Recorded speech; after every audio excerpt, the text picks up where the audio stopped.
Yo, what up, YouTube? Welcome back to the channel. My name is Frody. Back in 2019, I had a paradigm shifting conversation with a friend of mine who happened to be an entrepreneur. While we were talking, she casually but ambitiously dropped this on me. She said, "I'm trying to make $1 million this year." Wow. And I remember the impact that comment had on me. It was powerful because this wasn't a January conversation where this is a goal. Nah, this was in August. But more importantly, this was a eureka moment for me because I realized I had never once thought about making $1 million in a year. Shoot, I had never even thought about making $1 million in my life, let alone in 1 year. That bothered me. I began to ask myself a series of questions. Why is it that I never once thought about making $1 million in such a intentional fashion? Sure, there were times where I had dreamed of winning the lottery, hoped and prayed that I stumble on $1 million, but never in such an intentional way. And I wondered why. I wondered why for some time. Those questions lingered in my mind for some months. And it wasn't until nearly a year later I read this phenomenal book. It's called Secrets of the Millionaire Mind by T. Harv Eker. That book was one of the most impactful books I read around finances, but more importantly, around mindset. Because from the very few chapters of the book, it became very clear to me as to why I had never once thought about making $1 million in a year. Turns out, I had never thought about making $1 million for the same reasons why lottery winners, 70% of lottery winners lose their fortunes within a couple of years. And the reason comes down to Money Blueprint. Money Blueprint. So what is that? Well, according to T. Harv Eker, Money Blueprint is essentially our financial programming / conditioning that drives our beliefs, our attitude, our habits, and behaviors about money. Our money blueprint also determines our ability to generate and handle large sums of money. So in other words, our money blueprint is essentially our financial inner game. And it's super important because this is what determines our ability to A, achieve financial success, B, manage it effectively, C, grow it properly, or D, lose it altogether. We've seen countless examples of celebrities, athletes, lottery winners, people who at one moment of time won or came into large amounts of money and were unable to maintain it and essentially lost it within a couple of years.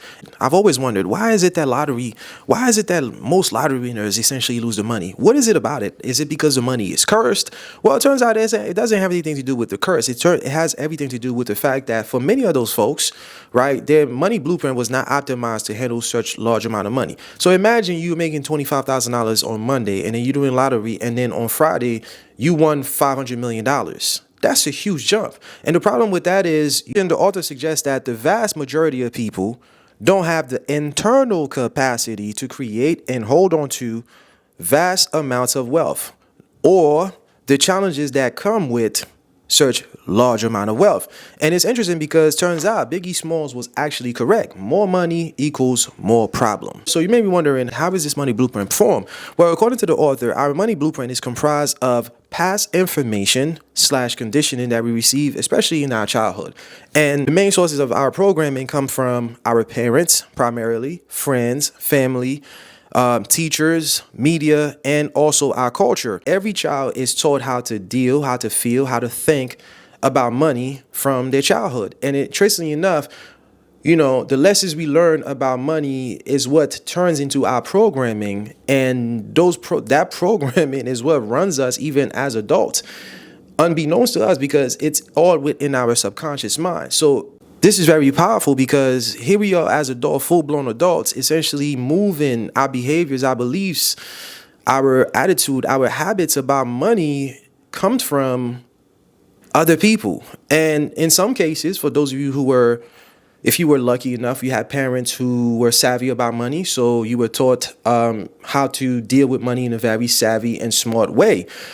If you were like myself, who was unfortunate, who was not so fortunate, barely thought anything about money. It was just that, you got to go to work, get money, and save it for a rainy day. So when it comes to the programming, according to the author of the book, our programming happens in three primary ways in all areas of our lives, including finances. There's the verbal conditioning, the stuff that we hear, there's modeling, the stuff that we see, and there's specific incidents, the stuff that we experience. Personally speaking, when I think about it, one of the reasons why I had never been able to think about making $1 million in 1 year was because of the programming that I received from my parents, specifically my father. See, my father is an old school Haitian man, hard worker, right? And my father never saw a bill that he did not complain about. So all I heard constantly was him complaining about bills, complaining about purchases. It never seemed like there was enough money to go around. Okay. And I remembered a couple of things my father modeled was, I remember he would come into the room and he would ask you, you need the light? And before you got a chance to answer, he would turn the light off. Years later, I found myself going to people's rooms, people's houses, and turning lights off. I even find myself asking myself, while I live by myself, you need the light, and turning the light off just to save again on the light bill.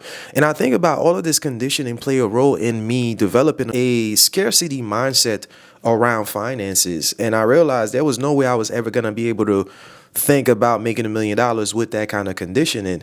Another reason was because ever since I can remember in high school, me and my friends, we would always talk about our goals, and one of our goals was to make 100,000, make six figures. And I think about since high school, college, let's talk about eight years. 8 to 9 years of us talking about making six figures, making 100,000. So $100,000 was essentially my money blueprint limit. That's what it was set to. I think about that. If that was my ceiling, there was no way I was going to be able to think about making more, because that was my ceiling. And one of my favorite quotes from Dr. Miles Monroe says, no man can climb beyond the limitation of his own beliefs. And that's important because our programming influence our thoughts influence our feelings influence our actions, and that leads to our results. There's a famous quote by Michelangelo that says that the greater danger for most of us isn't that our aim is too high and miss it, but that it is too low and we reach it. And that was my story. So when I think about it, 100,000 was my limit, and I reached that and I felt very content. So I had to go through a process of recalibrating, updating, reprogramming my money blueprint for, a higher number. And if you're interested in learning how to go about doing that, the author does a phenomenal job listing some actionable steps. I would recommend that you definitely check the book out and read it for yourself. I also want to challenge you with what you heard today. Take some inventory within your life. Think about, do some reflection. What were the conversations that you heard about money from your parents, from your family? What were the emotional attitude about money around your family? Was it one of joy? Was it one of freedom? Was it one of anxiety, stress? These are all things that impact your money blueprint today. So take some moment, take some time and do some reflection. In fact, write some of those in the comment below.